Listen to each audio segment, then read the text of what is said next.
வாழ்க வளமுடன். அவனில் அணு, அணுவில் அவன், உன்னில் எல்லாம், உன்னை நீ அறி. இந்த இறை கொள்கையை பொறுத்த வரைக்கும் துவைதம், அத்வைதம், விசிஷ்டாத்வைதம்னு 3 விஷயம் இருக்கு.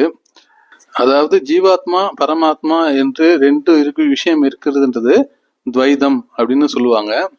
அந்த அத்வைதம் அப்படின்றது 2 இருந்தாலும் இறைநிலையே, அதாவது பரமாத்மாவே ஜீவாத்மாக வந்திருக்கிறது அப்படின்றது அத்வைதம். அதே சமயத்துல விசிஷ்டாத்வைதம் என்பது 2மே இருக்கு, ஒண்ணுக்குள்ள ஒண்ணு இருக்கு. அதாவது ஜீவாத்மாக்குள்ள பரமாத்மா இருக்கு, பரமாத்மாக்குள்ள ஜீவாத்மா இருக்கு அப்படின்றதுதான் விசிஷ்டாத்வைதம். அதுக்கு ஒரு சின்ன உதாரணம் பாத்தீங்கன்னா, இப்ப தண்ணியில பஞ்சை தூக்கி போட்டோம்னா என்ன ஆகும்? தண்ணிக்குள்ளார பஞ்சு இருக்கு, அதே சமயத்துல பஞ்சுக்குள்ளாரையும் தண்ணி இருக்கு. இப்ப இதுதான் சொல்றாங்க, அதாவது பரமாத்மாவே ஜீவாத்மாவாக மாறி இருக்கிறது, அதே சமயத்துல அந்த ஜீவாத்மாவுக்குள்ளாரையும் ஒரு பரமாத்மா இருக்கு அப்படின்றத சொல்றதுதான் விசிஷ்டாத்வைதம் அப்படின்னு சொல்லுவாங்க.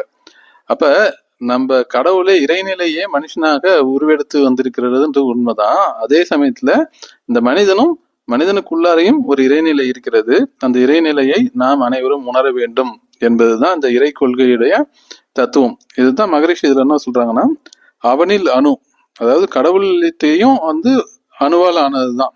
அந்த அணுவுக்குள்ளாரையும் கடவுள் இருக்கிறார். அதனால உனக்குள்ளேயே எல்லாமே இருக்கு, உன்னையே நீ கவனி.